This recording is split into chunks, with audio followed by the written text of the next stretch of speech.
नमस्कार, आप देख रहे हैं बात टके की। मैं हूं सोनिया सिंह। अपने आईपीओ के एग्जाम में फिजिक्स वाला को बड़ा डिफिकल्ट पेपर मिल गया है। रिटेलर्स काफी स्ट्रिक्ट मार्किंग कर रहे हैं। रिजल्ट एक हफ्ते में आएगा। पास होगा या फेल, बताने के लिए दो खास मेहमान मौजूद हैं। Tushar Kansal IPO and funding expert हैं कंसल्टेंसी वेंचर्स में, और Rachit Khandelwal head of research BNK capital के मौजूद हैं हमारे साथ। रचित, आपसे शुरू करते हैं। 2887 करोड़ का रेवेन्यू, फिर भी 243 करोड़ का नेट लॉस। क्या ये फिगर्स हैं जो फीका रिस्पांस दे रही हैं? उसका कारण यही है? मैम, आपको नमस्कार, तुषार सर को नमस्कार, सभी दर्शकों को नमस्कार, and as always thank you for having me here. First of all I would like to put it like this ma'am. पिछली बार जब हम आईपीओ का वीडियो कर रहे थे, आपने लेंस कार्ड के लिए एक स्पेशल लेंस लिया था, फिजिक्स वाले के लिए आप एक पेपर लेकर आ गई। हम्म। बट अगेन देखिए मैम, इसमें मेन बात क्या आती है कि जब like we were talking about Lenskart as well, जब हम न्यू एज बिजनेसेस की बात करते हैं तो कुछ कुछ पैरामीटर्स चेंज हो जाते हैं। जिस तरीके से हम उनकी वैल्यूएशन निकालते हैं, जिस तरीके से पूरा डिराइव करते हैं कि किन पैरामीटर्स को चेक करते हुए ये प्रॉपर बिजनेस आपको going future going forward revenue generate. Indicators को अगर आप क्लोजली स्टडी करेंगे, there are many positives of this IPO which we get to see. ये एक नेगेटिव जरूर है बात, और ये यूजुअली आप देखिएगा कि हम ऐसे बिजनेसेस की बात में ज्यादा इंपॉर्टेंट समझते हैं जो बहुत ओल्ड टाइम से चलते हुए आ रहे हैं। ये न्यू एज बिजनेसेस कुछ न्यू एज सेंस, कुछ न्यू एज वैल्यूएशंस के पैरामीटर पे आ रहे हैं। तो उन चीजों को जब हम आगे डिस्कस करेंगे, आई थिंक आपको थोड़ा सा ठीक लगने लग जाएगा, और जो आप एक फर्स्ट क्वेश्चन में नेगेटिव मार्किंग करना चाह रहे हैं, वो शायद एंड कंक्लूजन तक पॉजिटिव पहुंच पाए। तो ले लेते हैं हम तुषार की राय इस पर। कई म्यूचुअल फंड्स ने इसको, हाउसेस ने इसको न्यूट्रल कॉल दी है। सस्टेन्ड लॉसेस हैं, एग्जीक्यूशन रिस्क भी हैं, जैसा कि हमें रचित ने बताया कि क्योंकि एडटेक बिजनेस है वो भी हाइब्रिड मोड में और एक न्यू टेक्नोलॉजी टाइप का माना जाएगा। हालांकि ओला इलेक्ट्रिक भी उस टाइम का एक न्यू एज का बिजनेस था, जो अभी हम देख रहे हैं कि क्या चल रहा है। तो अगर इन सबको देखा जाए तो मुझे सिर्फ फर्क पड़ता है रिटेलर्स के पैसे से। जो रिटेलर्स अपना इन्वेस्टमेंट कर रहे हैं, जो रिटेलर्स को नॉलेज होनी चाहिए, जो कभी फंस जाते हैं, प्रमोटर्स कई बार अपना पैसा लेके निकल जाते हैं, या फिर इंटर इन्वेस्टर्स भी ऐसे ही करते हैं, लेकिन जो रिटेलर्स हैं वो वहां पे फंस जाते हैं। तो उनके लिए क्या एडवाइस रहेगा? Thank you, ma'am. Thank you for having me. It's lovely to be on your show today with Rachit also.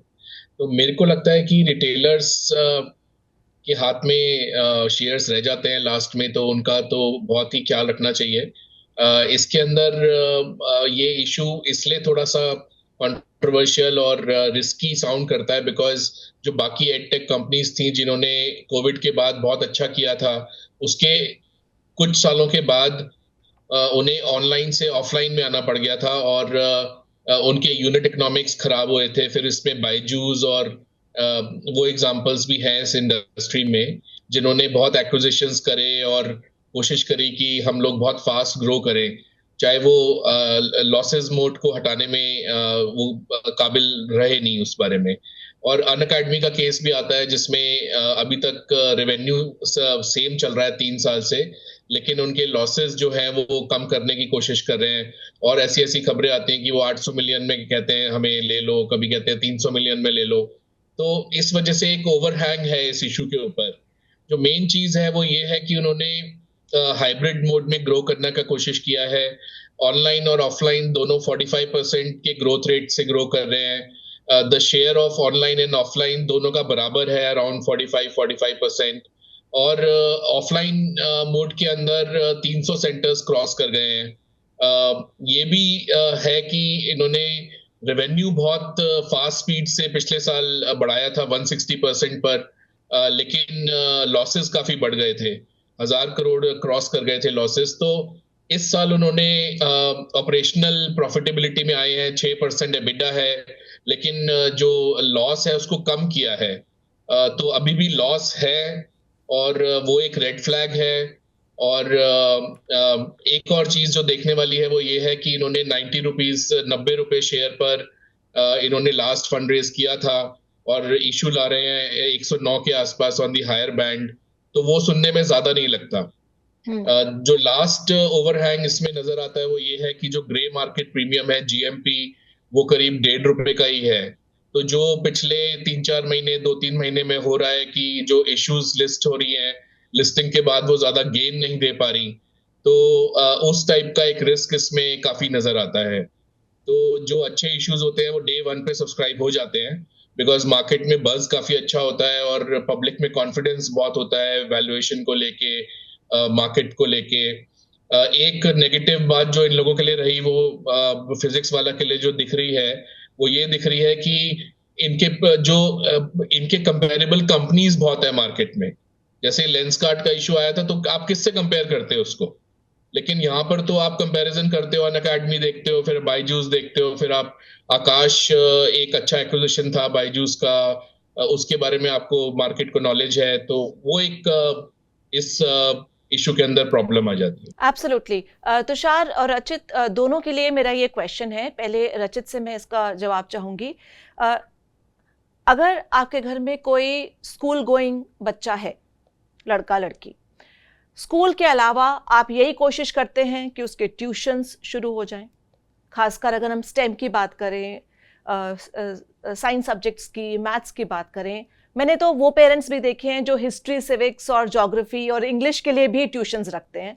Probably I don't know क्या रीज़न है कि ये बच्चे खुद क्यों नहीं पढ़ सकते। एनीवे स्कूल भी जाते हैं लेकिन फिर भी ट्यूशन ज़रूरी होते हैं। उसके अलावा अगर आप देखें तो ट्यूशन जो एक इंडस्ट्री है वो बहुत वन ऑन वन एक्सपीरियंस है।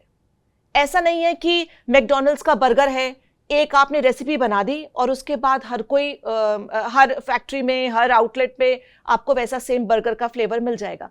लेकिन ये वाले जो इंडस्ट्री है, जो एडटेक इंडस्ट्री है, प्रॉबेबली ये भी रीज़न हो सकता है कि जो फिटजी जैसी इंडस्ट्रीज हैं, फिटजी जैसी कंपनीज हैं, या जो बायजूस है या बाकी जगह जो फेल हुए हैं, वो शायद इसलिए भी हुए हैं क्योंकि जब वन ऑन वन ट्यूटरिंग की बात आती है तो बच्चा अगर सेटिस्फाई नहीं है ट्यूटर के पढ़ाने से, तो फाउंडर ने क्या सोचा था, जो आपकी इनिशियल फैकल्टी जो आप आईआईटी से ले आते हैं आजकल, ये सब एक टैग होता है कि आईआईटी पास आउट है वो हमारा ट्यूटर है, वो सब धीरे धीरे वीन आउट हो जाते हैं। प्रॉबेबली हो सकता है कि जो आईआईटी से पास आउट हो वो अपने प्राइजेस कंपनी के लॉन्च होने के बाद ट्रिपल कर देता हो, जो कि शायद उस हिसाब से ट्यूशन फीस ना होती हो। I know it's a long question but I think it's very important to understand कि ये इंडस्ट्री बाकी इंडस्ट्री से बहुत डिफरेंट है। उसके लिहाज से अगर देखा जाए, और तीन ही मॉडल हो सकते हैं, या तो ऑफलाइन हो सकता है, या ऑनलाइन हो सकता है, या हाइब्रिड हो सकता है। ऑफलाइन अब अगर आप देखें, अगर आप दिल्ली मुंबई में रहते हैं, अगर नोएडा से आपको साउथ एक्सटेंशन जाना है पढ़ाई करने के लिए, अपने ट्यूशन के लिए, आप मान के चलिए 1.5 घंटा जाने का और 1.5 घंटा आने का, 3 घंटे बच्चे के बर्बाद हो गए। उसके बाद उसने पढ़ाई की वहां पर, चलिए 2 घंटे या 3 घंटे या जो भी है, वो पढ़ाई वो प्रॉबेबली ऑनलाइन करेगा तो ज़्यादा बेटर है। पेरेंट्स को लगता है ऑनलाइन में इतना फ़र्क नहीं पड़ता, वैसे भी ऑफलाइन में वन ऑन वन जब आप करते हैं तो डिफरेंट फील आती है, अच्छी ट्यूशन्स होती हैं। इस सब के मद्देनज़र रचित आपसे शुरू करती हूँ, आपको क्या लगता है किस तरह का फ्यूचर हो सकता है? एग्जीक्यूशन रिस्क्स अगर हम बोलें इसके तो क्या हो सकते हैं? वैल्यूएशन कंसर्न्स जो हैं इस कंपनी के, फिजिक्स वाला के, उस सब को लेकर भी आप क्या कहेंगे? Ma'am I am actually happy आपने ये क्वेश्चन किया, और मुझे पता था जब हमने लेंस कार्ड किया था तो आपने लेंस से जिस तरीके से सारी चीजें देखी थी, और इस बार आप जरूर फिजिक्स वाला के लिए पेपर करवाएंगे। मैं पेपर अपना ऑलरेडी बना के लेकर आया हूँ। देयर वर सम पैरामीटर्स जो मुझे लगा कि जिस तरीके का हम इस फोरम पे डिस्कशन कर रहे हैं, एक रिटेल इन्वेस्टर के लिए इंपॉर्टेंट हो जाता है समझने के लिए। देखिए, इस पर्टिकुलर आईपीओ को आप नॉर्मल सारे स्टार्टअप या न्यू एज बिजनेस आईपीओ से क्यों नहीं कंपेयर कर सकते? उसके पीछे एक बहुत बड़ा मैं आपको पैरामीटर बनाता हूं मैम। 3480 करोड़, 3480 करोड़ का ये आईपीओ साइज है जो आ रहा है मार्केट के अंदर। यूजुअली हमने देखा है कि जितने भी आईपीओ आए हैं, मेजॉरिटी आप देखेंगे कि जो प्रमोटर्स हैं या जो अर्ली एज इन्वेस्टर्स हैं उनको एग्जिट रूट देने का ही बहुत मेजर रोल प्ले किया है इसमें। बिल्कुल। एक बिल्कुल टर्न अराउंड देखेंगे, 3100 करोड़ ये कंपनी के अंदर डालेंगे, एंड 380 करोड़ जो हैं ये प्रमोटर्स के पास जा रहे हैं, विच इज कंप्लीटली फाइन। कि मेजॉरिटी आपने जो पोर्शन है वो एक बिजनेस को डेवलप करने में डाला है जो आप मार्केट से रेस कर रहे हैं। और इसके जी। बावजूद आप देखिए प्रमोटर ग्रुप के पास अराउंड 80% इक्विटी तब भी रह जाती है, और वो कहीं ना कहीं दिखाती है कि दे आर एक्सपेक्टिंग कि आने वाले समय में जिस तरीके से बिजनेस ग्रो होगा, ये जो 80% ये अपने पास अभी संभाल के रख रहे हैं ये इन टाइम टू कम इनको अच्छा रिटर्न देगा। अब फिक्स वाला का मैम आप बिजनेस मॉडल समझेंगे, they start from class 6 goes up to class 12। They started off, जैसे फिजिक्स वाला आप देखें इनिशियली इन्होंने आईआईटी और जी की तैयारी की ही सारी अपनी चालू करी थी जर्नी इन द ईयर 2016। आज के टाइम आप देखिए जी net UPSC SSC banking finance सारे एग्जामिनेशंस के लिए प्रिपेयर करा रहे हैं। In fact data science software development और फाइनेंस में भी इनका बहुत एक्टिव रोल है। अब देखने वाली बात यह है मैम, 2016 में ये कंपनी आई थी विद 30,000 रुपीज ऑफ इन्वेस्टमेंट जो इन्होंने यूट्यूब और इक्विपमेंट्स में किया था, और आज इन वैल्यूएशंस पे जो लास्ट फंड रेजिंग है और जो आईपीओ के वैल्यूएशन पे आए हैं 30,000 करोड़ की कंपनी बन गई है।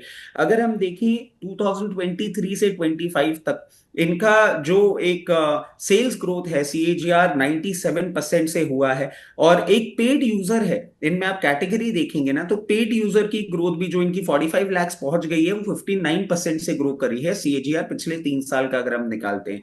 इनका एक और बहुत बड़ा यूएसपी है मैम, 10 करोड़ सब्सक्राइबर्स हैं इनके सारे प्लेटफॉर्म पे। अब 10 करोड़ सब्सक्राइबर का मतलब कि जो आपको कोई भी प्रोडक्ट या कोई भी ऐसा लाइनअप लेकर आना है जिसको आपको पब्लिसाइज भी करना है, so you have those 10 crore people जिसके लिए आपको बहुत खर्चा करना पड़ता, वो ऑलरेडी इनके पास हैं, which can be a winning cutting edge to them as well. और फिजिक्स वाला के लिए मैम आप देखिए सबसे बड़ी इंपॉर्टेंट बात क्या है, they have been known for providing cost effective cheap जो एक होता है एजुकेशन, मतलब इनके कोर्सेज आप देखें यूपीएससी 18,000 और इस प्राइसेस से भी ये लेकर आ रहे हैं। This is their one particular thing जो इसको बाकी सारी ऐसी कंपनीज जो एडुटेक में हैं उनसे थोड़ा सा सुपीरियर बना देती है। अब ये तो हमने पॉजिटिव्स देख लिए, नेगेटिव क्या है? नेगेटिव ये है कि अभी हम ये जो लॉसेस देख रहे हैं, ये लॉसेस क्यों देख रहे हैं कि जैसे कि अभी तुषार सर भी बता रहे थे कि post COVID they had to switch, और सेंटर्स क्रिएट करने में जो फंड रेजिंग हो रहा है वो फंड प्रॉपरली अभी सिस्टम के अंदर जा रहा है। और एक सबसे बड़ा प्रॉब्लम जो मुझे इस पर्टिकुलर आईपीओ में दिख रहा है, पांडे जी जो हैं इस कंपनी के, वो ही एक ट्रिगरिंग फैक्टर हैं। अभी भी आप देखेंगे ना पूरे वर्टिकल में this man plays a very important role. If anything wrong goes या वो कोई डिसीजन ऐसा ले लेते हैं जो कंपनी के लिए सही नहीं है, या वो एग्जिट लेते हैं, XYZ कुछ होता है, तो सिचुएशन थोड़ी सी खराब हो जाती है। और दूसरी प्रॉब्लम जो इसमें देखने को मिलती है कि अभी ये जो फिजिकल फुटप्रिंट अपना अभी बढ़ा रहे हैं, और 200 सेंटर्स अभी इन्होंने क्रिएट कर लिए हैं। ऑनलाइन में आप क्या करते हैं कि आपकी क्लासेस अगर बढ़ती हैं तो इतनी प्रॉब्लम नहीं होती है, ऑफलाइन में क्लासेस बढ़ती हैं, you need more space and everything, and that again adds up to the cost. तो ये कुछ पैरामीटर्स हैं, बट जो 80% प्रमोटर्स के पास होल्डिंग रहती है और पूरा OFS में जाता है, ये थोड़ा सा एक डिफरेंट एंगल दे देता है, और मैं समझता हूं ये वो एंगल हो सकता है। ऑफ कोर्स लिस्टिंग गेन तो आप देखिए हम सभी जानते हैं, मतलब हमारे दर्शक भी जानते हैं कि आज के टाइम लिस्टिंग गेन तो बहुत ही मुश्किल हो गया है। प्रमोटर्स या जितनी भी कंपनीज हैं वो सारा का सारा वैल्यूएशन स्मर्क करके ही लेकर आ रही हैं सिस्टम के अंदर, लिस्टिंग गेन्स के लिए नहीं। बट हाँ, अगर वैसे आप देखें तो शायद आप इसको कुछ नंबर दे सकती हैं कि ये अगर आप long to medium to long term के लिए इन्वेस्ट करना चाहें और मीडियम रिस्क अगर आप लेने की सक्षमता रखें, तो definitely you can apply for the IPO. Tushar, रचित की कुछ बातों से मैं यहाँ पे 2-3 पॉइंट्स निकाले हैं कि एक तो पहले सिर्फ IIT JEE की तैयारी करवाते थे, लेकिन अब इन्होंने सब कुछ करवाना शुरू कर दिया है। तो क्या डाइल्यूशन नहीं हुआ? पहले तो आपका एक अच्छा ब्रांड था, लोगों को पता था कि अगर यूपीएससी की चाट खानी है तो सीधा यूपीएससी की बिल्डिंग के पीछे जाना है लेकिन अगर अब वहाँ पर साउथ इंडियन खाना भी मिलने लगेगा तो शायद एक डाइल्यूशन तो हो ही जाएगा। एनीवे, दूसरा उसके बाद अगर हम कंपैरिजन देखें खान अकेडमी से, खान अकेडमी तो नॉन फॉर प्रॉफिट है, वहाँ पर जो चीज़ समझाई जाती है और वहाँ पर जो वीडियोस अवेलेबल हैं, आई थिंक उस जैसे शायद ही मिलने मुश्किल हैं यूट्यूब पर, अगर किसी ने वो पढ़े हैं और देखे हैं तो उसके मद्देनजर अगर आप देखें तो और साथ में अगर 10 करोड़ अभी सब्सक्राइबर्स हैं आपके, अगर आपका बच्चा 10वीं में भी है, 2 साल बाद तो वो एग्जिट कर ही जाएगा, उसके बाद फिर आपको नए ढूंढने पड़ेंगे। वर्ड ऑफ माउथ ठीक है, आई गेस चलता है बहुत, लेकिन अगर आपका एक्सपीरियंस अच्छा नहीं रहा तो आपको तो बिजनेस नीचे ही जाएगा। नहीं, आपने बहुत सही कहा। जो पहले आपने बात कही वो कोचिंग के बारे में, बहुत सारे पेरेंट्स ऐसे हैं जो जिनको लगता है कि मतलब कोचिंग इस टाइप की एक चीज हो गई है कि बच्चे को आपको भेजना ही पड़ता है, बिकॉज अगर आप नहीं भेज रहे तो आपके कोई कंपटीशन या कोई बाकी पेरेंट्स भेज रहे हैं, so it becomes like a thankless kind of चीज हो रैट रेस हो जाती है। और मतलब अगर पढ़ाई है तो सब कुछ है, नहीं तो कुछ नहीं है, वो एक मानसिकता डेवलप हो जाती है। और स्कूल्स के अंदर 45-50 बच्चे क्लास में होते हैं, तो इम्पॉसिबल है कि आप किसी इंडिविजुअल बच्चे की कोई क्रिएटिविटी या कुछ डिफरेंट स्किल को निकालो। वो बहुत केसेस में पॉसिबल हो नहीं पाता, इसलिए आईबी स्कूल्स का काफी चल गया आजकल। मुझे ऐसा लगता है कि शी जिनपिंग जो चाइना के प्रेसिडेंट हैं, उन्होंने डबल रिडक्शन स्ट्रैटेजी निकाली थी, एक लॉ निकाला था, और उन्होंने बोला था कि कोचिंग इंडस्ट्री को फॉर प्रॉफिट से हटाने की कोशिश की थी, बिकॉज जो मैडनेस यहाँ पर है वो मैडनेस चाइना में भी है। और उन्होंने सारे वीकेंड्स पर और हॉलीडेज में कोचिंग क्लासेस बंद कर दी थी, जिसकी वजह से वो सेक्टर काफी हर्ट हुआ था। अब बेसिक जो इंटेंशन था वो यही था कि जो ये रैट रेस है इससे बच्चों को निकालें, ताकि उनकी इंडिविजुअल साइड डेवलप हो, उनके बाकी स्किल्स डेवलप हो, सॉफ्ट स्किल्स डेवलप हो, पर्सनालिटी डेवलप हो, स्पोर्ट्स साइड, म्यूजिक साइड, बहुत सारी चीजें, leadership skill, personal finance, leader organisational skill, बहुत बहुत सारी चीजें हैं। जहां तक फिजिक्स वाला का सवाल है, इसमें कोई दो राय नहीं है कि बहुत सारी एडटेक कंपनीज वो कर नहीं पाई जो फिजिक्स वाला कर रहा है। और एक बहुत बड़ा रीजन ये है कि ये शुरू से ही बजट एजुकेशन में थे, तो ये शुरू से ही एवरीबडी यूज्ड टू फील कि अलक पांडे जी के नेतृत्व में इसमें सस्ती और अच्छी एजुकेशन पढ़ाई जाती है। लेकिन एट्रिशन काफी है, मतलब 40% एट्रिशन था ट्यूटर्स में लास्ट ईयर, जो इस साल इन्होंने कम करके 26% किया है। कोर्सेज में बहुत ज्यादा घुस गए हैं, बिकॉज फिक्स कॉस्ट तो सेम ही रहती है, तो फिक्स कॉस्ट के ऊपर एक ट्यूटर की कॉस्ट ऐड करके अगर आप नए एरियाज में घुसते हो तो आपकी कहीं ना कहीं यूनिट इकोनॉमिक्स इंप्रूव होती है। तो उसी स्ट्रेटेजी के चलते इन्होंने 7-8 एक्विजिशंस भी करे हैं, और उन acquisitions they are not doing well, because generally ये देखा जाता है कि आप जो वैल्यूएशन दे देते हैं एक्विजिशंस में, बाद में कंपनी वो जस्टिफाई करना बहुत मुश्किल हो जाता है। जैसे बायजूस ने भी इतनी सारी कंपनीज एक्वायर की थी और उनमें से हार्डली आकाश या एक आध कंपनी कोई व्हाइट हैट जैसी तो बंद ही हो गई।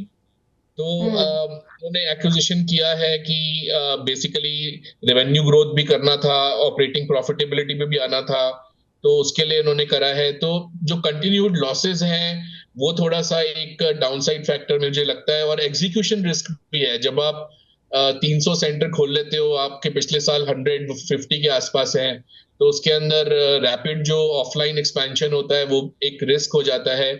और जैसे कि खंडेलवाल जी ने बताया कि मिस्टर अलक पांडे के ऊपर बहुत, उनके नाम के ऊपर बहुत टिका हुआ है ये ब्रांड।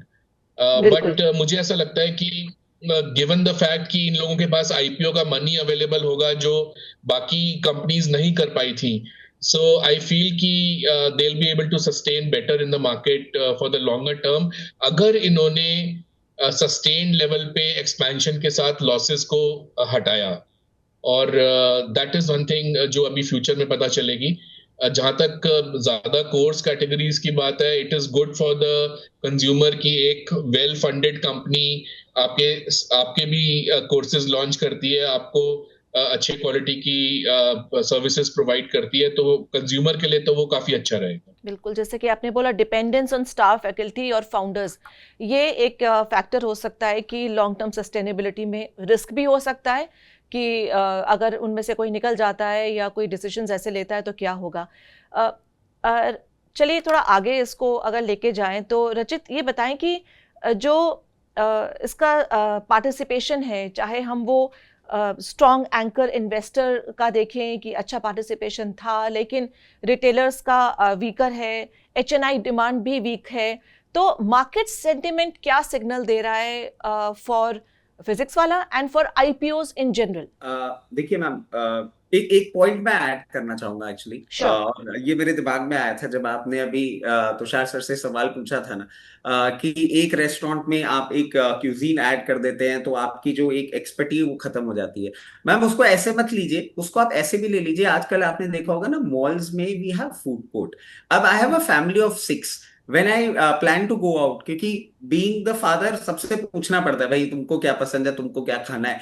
तो ये होता है कि नहीं, this particular pocket wants this और ये वो। तो बोले ठीक True. है, it's better we go to the food court and then you take your own call. तो अब ये ना सारा फूड कोर्ट टाइप बनता जा रहा है कि ठीक है, if this is not what you want to do. आप हमारे इनिशियल ईयर्स में एनरोल्ड थे और हमने एक एप्टीट्यूड टेस्ट भी आपसे ले लिया, and this is something that you should be doing. तो आपको एक स्ट्रीम मिल जाती है आगे लेके जाने के लिए। तो ये एक यूएसपी भी हो सकती है, ये एक नेगेटिव पॉइंट भी हो सकता है। अब Sure. देखिए मैम, जिस तरीके से हम देख रहे हैं आईपीओ, आप देखिए इतने, एक तो आईपीओ आते इतनी जल्दी, इतने सारे आईपीओ आ रहे हैं। मतलब हम लेंस कार्ड के लिए अभी मिले थे लास्ट वीक ही, उसके बाद देखिए ग्रू भी आ गया है, ग्रू भी लिस्टिंग में चला गया। मतलब अब तो मैम मैं आपको बताऊं, when we started off group with the key business, अब लिस्टिंग भी तुषार अच्छी सर हुई भी है। इस बात से, हाँ तुषार सर भी इस बात से एग्री करेंगे ना, पहले एक प्रोसेस होता था, एप्लीकेशन भरी जाती थी, चेक लगाया जाता था, फिर फिजिकल फॉर्मेट, तो एक टाइम लगता था आईपीओ को आने में। आजकल आईपीओ आना मतलब क्विक कॉमर्स का भी ना एक अलग ही एलिमेंट हमारे आईपीओ मार्केट में आ गया है। टक करके सभी से एप्लीकेशन अप्रूव हुई, जटैक करके ये आईपीओ आ गया। So what happens that there is so much of money involved in IPO itself. At times आप नहीं कर पाते हैं, एंड जब आपके पास बहुत नियर एक्सीडेंट्स होते हुए दिखते हैं, लाइक लेंस कार्ट या ऐसा कुछ और, तो आपका थोड़ा सा कन्विक्शन ऐसे हो जाता है कि नहीं नहीं यार, ये भी लॉस मेकिंग कंपनी है, अभी लेंस कार्ट में पैसे लगे थे, तो it's better I stay away. But I believe जैसे हम अभी डिस्कस कर रहे हैं, थोड़ा सा और भी प्लेटफॉर्म्स पे डिस्कशंस चल रहे हैं, लोग थोड़ा सोचें समझें, और हो सकता है ग्रेजुअली इसमें एक आपको मूवमेंट आता हुआ दिखे। बट मैं समझता हूं कि अगर नहीं भी आता है तो कोई प्रॉब्लम वाली बात नहीं है। जैसा कि तुषार सर बता भी रहे थे कि ग्रे मार्केट प्रीमियम ही 5 रुपए है, तो लिस्टिंग तो रूल आउट हो ही चुकी है। जितने भी इन्वेस्टर्स हैं वो इसको मीडियम टू लॉन्ग टर्म के लिए ही फोकस करके चल रहे हैं। तुषार, ये जो ग्रे मार्केट प्रीमियम की बात है, I actually want to know कि डिक्लाइनिंग GMP जो होता है कितना रिलायबल है। ये तो माना जाता है कि म्यूटेड लिस्टिंग एक्सपेक्टेशन होगी, लेकिन how does it work? Ma'am ऐसे वर्क करता है कि कुछ कंपनी शेयर्स आईपीओ से कुछ साल पहले, 1 साल पहले मार्केट में छोड़ देती है, और उसमें एम्प्लॉय के शेयर्स भी होते हैं जो आजकल डिफरेंट ग्रे मार्केट वेबसाइट्स बनी हुई हैं, वहां पे ट्रेड करना शुरू कर देते हैं।